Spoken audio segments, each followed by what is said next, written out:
Hello. Now again in material science and engineering.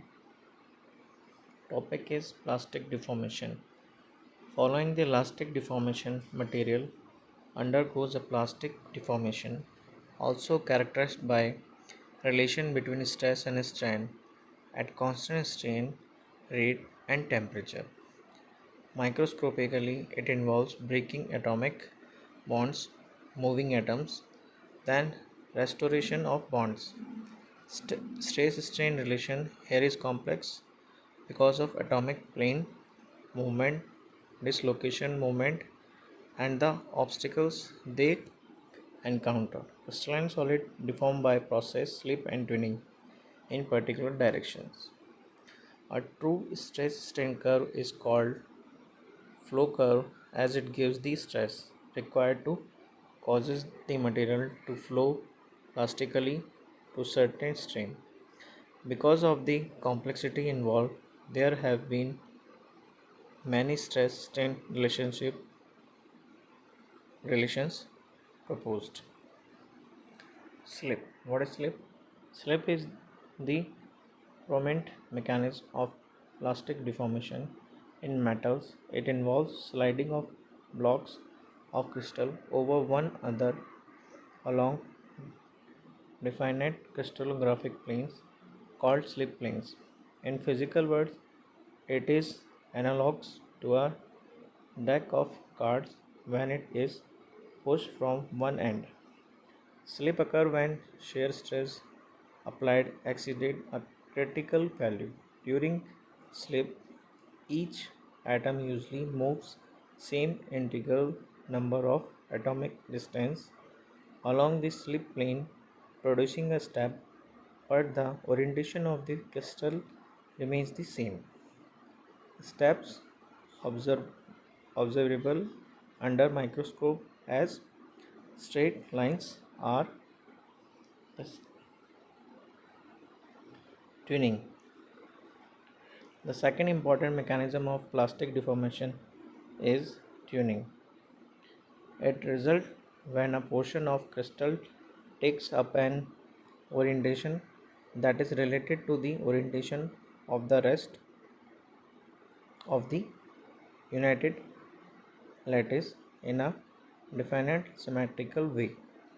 The twinned portion of the crystal is a minor mirror image of the parent crystal. The plane of symmetry is called tuning plane. Each atom in the twin regions moves by a homogeneous shear distance proportional to its distance from the twin planes. The important role of tuning plastic deformation is that is cause change in plane orientation so that further slip can occur. Tuning generally occurs when in slip is restricted because the stress necessary for tuning is usually higher than that the for slip. Thus, some SCP metals with limited number of slip system may preferable twin. Also, BCC metals twin at low temperature because slip is difficult. Of course, tuning and slip may occur. Cold working, recrystallization, and hot working. During deformation, a portion of the deformation energy becomes stored within the material in the form of additional dislocation and increased grain boundary surface area. If a deformed polycrystalline metal is subsequently heated to a high enough temperature, the material will seek to lower its energy. New crystal will nucleate and grow out of the original structure. This process of reducing the internal energy through the formation of new crystal is known as recrystallization. The greater the amount of period deformation, the more stored energy and the lower the recrystallization temperature. However, there is a lower limit below which recrystallization will not take place in a reasonable amount of time. This temperature can often be estimated by taking 0.4 times the melting point of the metal when the melting point is expressed in an absolute temperature scale. When metals are plastically deformed below their recrystallization temperature, the process is called cold working. The metal strain hardens and the structure consists of distorted grain. If the deformation is continue, the metal may fracture. Therefore, we find it common practice to recrystallization material after certain amounts of cold work. Ductility is restored and the material is ready for further deformation. The heating process is known as a recrystallization annual and enables deform to be carried out to great lengths.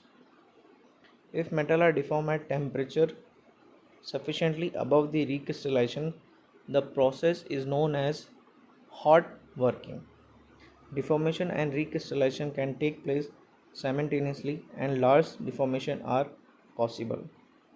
Since a recrystallization grain structure is constantly forming, the final product will not exhibit strain hardening. Now, plastic deformation in polycrystalline metals. Gross plastic deformation of a polycrystalline specimen correspond to the comparable distortion of the individual grains by means of slip. Although some grain may be oriented favorably for slip, yielding cannot occur unless the unfavorably oriented neighboring grains can also slip. Thus, in polycrystalline aggregate, individual grains provide a mutual geometrical constraint on one another, and this precludes plastic deformation at low applied stress. This is to initiate plastic deformation. Polycrystalline metals require higher stress than for equivalent single crystals, where stress depends on orientation of the crystal. Much of this increase is attributed to geometrical reasons. Slip in polycrystalline material involves generation, movement, and rearrangement of dislocation. The second important mechanism of plastic deformation is tuning. It results when a portion of crystal take up an orientation that is related to the orientation of the rest of the united untwinned lattice in a definite symmetrical way. The twin portion of the crystal is a mirror image of the parent crystal. The plane of symmetry is called twinning